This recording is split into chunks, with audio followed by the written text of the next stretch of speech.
এক সময় কওমি এবং আলিয়ার সিলেবাস একরকম দর্শে নিজামি, কিন্তু পরিবর্তন আস্তে আস্তে এমন হয়ে গেল এখন জেনারেল সাবজেক্ট বেশি, আরবি সাবজেক্ট কমে গেছে। আমি নিজেও 5 বছর মুদারিসি করেছি আলিয়া পদ্ধতির মাদ্রাসায়, বড় বড় মাদ্রাসায় গেছি। কামিলে কতজন আছে? 200 জন। হাজির কজন? 20 জন। বাকিগুলো অনার্স পড়ে। আমাদের সব জায়গায় যাওয়া আসা আছে, সব প্রতিষ্ঠানে আমরা লেখাপড়া করেছি, মুদারিসি করেছি। কজন? ফাজলে কজন? কামেলে কজন? 200 জন। কামেলের লিস্টে ক্লাস করে 20 জন। ওই পরীক্ষা দেয়। ফলে ওয়াজা কথা, সুরত শাকল, এই যে দর্শে বসা, ওস্তাদের সামনে বসি হাদিস পড়া, ওস্তাদের সামনে বসে কোরআনের তাফসীর শোনা, এগুলো সুযোগ হচ্ছে না। ফলে আগামী 20 বছর পরে আরবি আবার পড়তে পারবে এরকম মানুষ তৈরি হবে না, আমি এটা আশঙ্কা করি।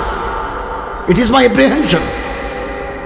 একমাত্র এই জামানায় উলুমে দ্বীনকে ধরে রেখেছেন কওমি উলামায়ে কেরাম। এটা বাড়াবাড়ি নয়। আলিয়া পদ্ধতির আলেমদের অনেক খেদমত আছে, অনেক বিশাল খেদমত আছে ওনাদের, এবং বহু দেওবন্দি উলামায়ে কেরাম আলিয়া মাদ্রাসায় শিক্ষকতা করেছেন। হাকিমুল উম্মত হযরত আশরাফ আলী থানভী রহমতুল্লাহ একটা মাদ্রাসা ছিল কানপুরে, ফয়জে আম। ওই মাদ্রাসার মুহতামিম ছিলেন মোল্লা ইসহাক বর্ধমানী রহমতুল্লাহি আলাইহি। উনি কলিকাতা আলিয়ার ওস্তাদ ছিলেন। এবং ঢাকা বাইতুল মুকাররমের খতিব হযরত আবুল বরকত বরকতি, মুজাদ্দিদ আমিমুল এহসান, মুফতি আমিমুল এহসান বরকতি, ওনার লিখিত কিতাব দেওবন্দের ইফতা বিভাগে পাঠ্য। এবং বরুণা মাদ্রাসার এক সময় শেখুল হাদিস হযরত মাওলানা ইউসুফ ইসলামাবাদী, বুড়া বুড়িরা জানবেন, ইউসুফ ইসলামাবাদী সাহেব আমার উস্তাদ। উনি বরুণা মাদ্রাসার শেখুল হাদিস, সাতকানি আলিয়া মাদ্রাসার প্রিন্সিপাল। এরকম অনেকেই আছে 2 লাইনের। এবং বাইতুল মুকাররমের খতিব হযরত মাওলানা ওবায়দুল হক সাহেব, আমি ওনাকে জিজ্ঞাসা করেছিলাম, হুজুর দেওবন্দে কয় বছর পড়ছেন? তিনি বলেন কাফিয়া থেকে বুখারী। উনি তো জীবনের সোনালী সময় কাটিয়েছেন ঢাকা আলিয়া। ঢাকা আলিয়া আল্লামা জফর আহমদ উসমানী সাহেবু এলাই সুনান যিনি লিখেছেন, ওনার জীবন কাটিয়েছে ঢাকা আলিয়া সদরুল মুদাররিসিন। ঢাকা ইউনিভার্সিটির ইসলামিক স্টাডিজের পার্ট টাইম প্রফেসর ছিলেন মোল্লা জফর আহমদ উসমানী, হযরত থানভীর বাগিনা। এরকম ছিল এক জমানায়। আলিয়া পদ্ধতির অনেক বড় বড় আলেম তৈরি হয়েছে, লেখক তৈরি হয়েছে। কিন্তু পরবর্তী সময়ে গর্দিশে জামানা, নাইরঙ্গে তকদির, এখন আস্তে আস্তে আলিয়া পদ্ধতির প্রতিষ্ঠান থেকে এলম বিদায় হতে শুরু করেছে। আমি ইতিহাসের ছাত্র, আমি ইতিহাসের উপর পিএইচডি করেছি, হাদিসের উপরে। আপনি অবাক হবেন, আমার দেশের শত শত মাদ্রাসা এখন স্কুল, এগুলো আমাদের জানা নাই। এই যে কওমি মাদ্রাসারা গভর্নমেন্ট টাকা দিলে নিতে চায় না, বিল্ডিং করে দেব নিতে চায় না, বেতন দেব নিতে চায় না। এর কারণ আছে, নিতে গেলেই আগের উলামায়ে কেরাম আল্লামা কাসেম নানুতুবি রহমতুল্লাহি আলাইহি সহ আমাদের আসলাফ যারা, তারা যে সরকার থেকে দূরে থাকছেন, এর পিছনে কারণ আছে। গভর্নমেন্টের সাথে মাখামাখি হইলে, গভর্নমেন্ট থেকে টাকা নিতে গেলে গভর্নমেন্টের অর্ডার মানতে হয়। মাথার উপরে সরকার প্রধানের ছবি টাকাতে হয়, এটা নিয়ম। আমি যে কলেজে মাস্টারি করেছি 26 বছর, প্রিন্সিপালের মাথার উপরে ছবি, যে সরকার আসবে সরকার প্রধানের ছবি। মাদ্রাসার প্রিন্সিপালের উপরও এরকম ছবি আছে। কওমি মাদ্রাসার প্রিন্সিপালের মাথার উপরে, মুহতামিমের মাথার উপরে কারো ছবি নাই। এটা আজাদি। বিনা পয়সায় চাকরি করব, বিনা পয়সায় খেদমত করব, ডাল দিয়ে ভাত খাবো, তারপর আল্লাহকে রাজি করব। এটাই কওমিয়ত, এটাই দেওবন্দিয়ত। এবং আল্লামা কারি তৈয়ব সাহেব रहमतुल्लाह अलैह बोलें, दर्स निज़ामी पढ़ना और पढ़ाना देवबंदियत नहीं, অনেক সময় কওমি মাদ্রাসায় পড়েও কিছু ছাত্র অন্যদিকে যায়, অন্য তরিকায় যায়, অন্য মক্তবে ফিকের স্কুল অফ থটের দিকে যায়। তো তিনি বলছেন দরসে নিজামি পড়না আর পড়ানা দেওবন্দিয়ত নেই। একজন রিক্সাওয়ালাও দেওবন্দি হতে পারে। দেওবন্দের উসুল, দেওবন্দের তরজা আতওয়ার উনি যদি মানি চলেন, একজন রিক্সাওয়ালাও দেওবন্দি হতে পারে। আর মাদ্রাসায় পড়েই অনেক সময় দেওবন্দি নাও হতে পারে। হযরত কারি তৈয়ব সাহেব লিখছেন যে পথে যদি কোনো পাগল দেখো তাহলে তারে বাবাজান কেবলা বলে তারে সম্মান করতে যেও না, অথবা শয়তান মনে করে তাকে পাথর মারতে যেও না, উসকো আপনি হালত পে ছোড় দো। এই মধ্যপন্থার নাম দেওবন্দিয়ত। এবং আলহামদুলিল্লাহ এটা মকবুল এমন এক সিলসিলা, আপনি পৃথিবীর যেখানেই যান এই যে ইলমে দ্বীনকে ধরে রাখছেন। ইংল্যান্ডে যারা মাদ্রাসা চালায়, গভর্নমেন্ট থেকে তাদের উপর নিষেধাজ্ঞা আছে যে আমাদের এই কিতাবগুলো পড়াতে হবে। ইংল্যান্ডের বিলাতের যে সিলেবাস স্কুলে পড়ায়, কলেজে পড়ায়, এগুলো এই মৌলিক কিতাবগুলো আপনাদের পড়াতে হবে। এরপরে আপনার ধর্মের যে কিতাব আপনি পড়াতে চান আমাদের কোনো বাধা নেই। তো এখন ইংল্যান্ডে দারা হাদিস পাস, বিএ পাস, দারা হাদিস পাস, ইন্টার পাস, এরকম তৈরি হচ্ছে। আলহামদুলিল্লাহ বহু ওলামায়ে কেরাম গোটা দুনিয়া ব্যাপী ইলমে দ্বীনের যে হাফি, ইলমে দ্বীনের যে হামেল ওলামায়ে দেওবন্দ থেকে তৈরি হচ্ছে। অন্য তরিকা থেকে তৈরি হচ্ছে না আমি এটা বলবো না, ওখানেও হচ্ছে, কিন্তু বনিসবত কওমির তৈরি হওয়ার সংখ্যাটা নিঃসন্দেহে বেশি বেশি। আমি এক মাদ্রাসার মোহতম সাহেবকে জিজ্ঞাসা করলাম, হুজুর মাদ্রাসা কিভাবে চালানো, এত ছেলে ভাত খায়, মাদ্রাসার তো কোনো আয় নাই। বললো আমি নিজেও জানি না মাদ্রাসা কিভাবে চলে। আমরা যখন আজ থেকে 52 বছর আগে পটিয়া মাদ্রাসার ছাত্র, আমরা দেখতাম তখন শেষ রাতে উঠে মসজিদের ভিতরে জিকির, ফিকির এবং কান্না, শেষ রাতের কান্না আল্লাহর রহমতের দরজা খুলি দিয়ে।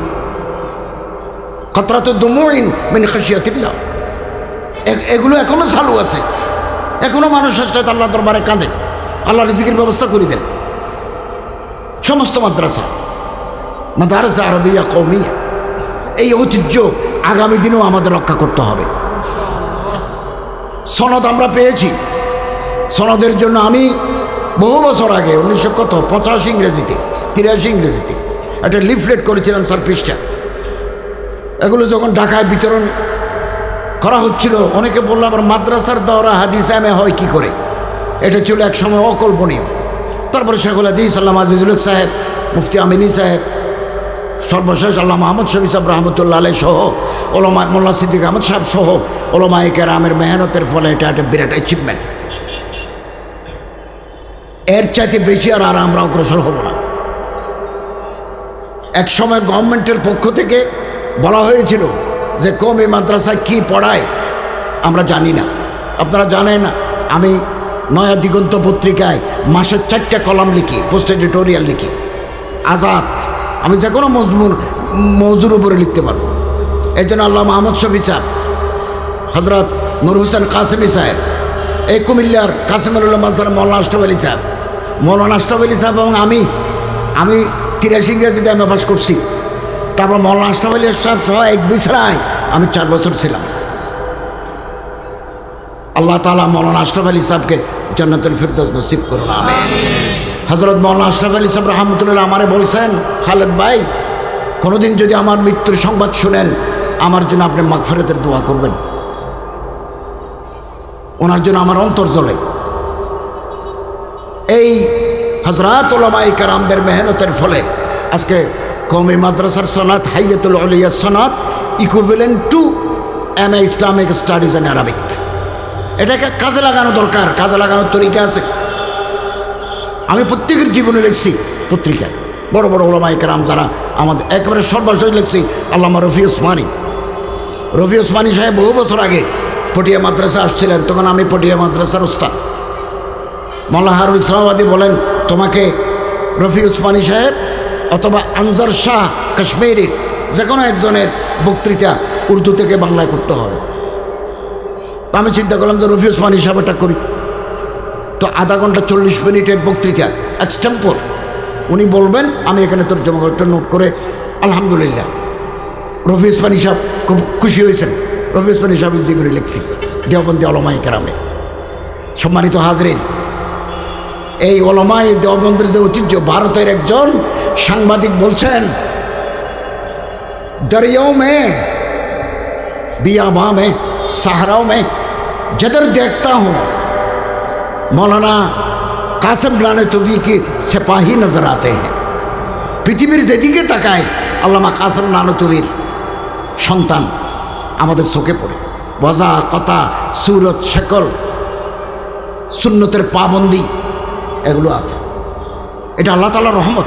এ কওমি মাদ্রাসা আমরা যারা সাধারণ মানুষ, আমাদের দায়িত্ব হচ্ছে সমস্ত কওমি মাদ্রাসাকে সহযোগিতা করা। ছেলে দি বালিকা মাদ্রাসা আছে লিল বানাত, বালিকা মাদ্রাসায় মেয়ে দি, বালক লিল বানিন, বালক মাদ্রাসায় ছেলে দি।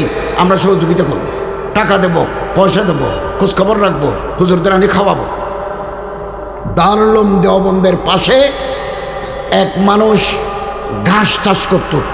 ঘাস এগুলো গোড়ারে খাওয়ায়, মহিষেরে খাওয়ায়। ঘাস চাষ, ঘাস আছে, সিটি দিলে লম্বা লম্বা ঘাস হয়। গরিব মানুষ আর কি, কৃষক। উনি বছরে একবার অল্প অল্প করে টাকা জমাই দারুল উলুম দেওবন্দের ওস্তাদদের খাবার দিতেন।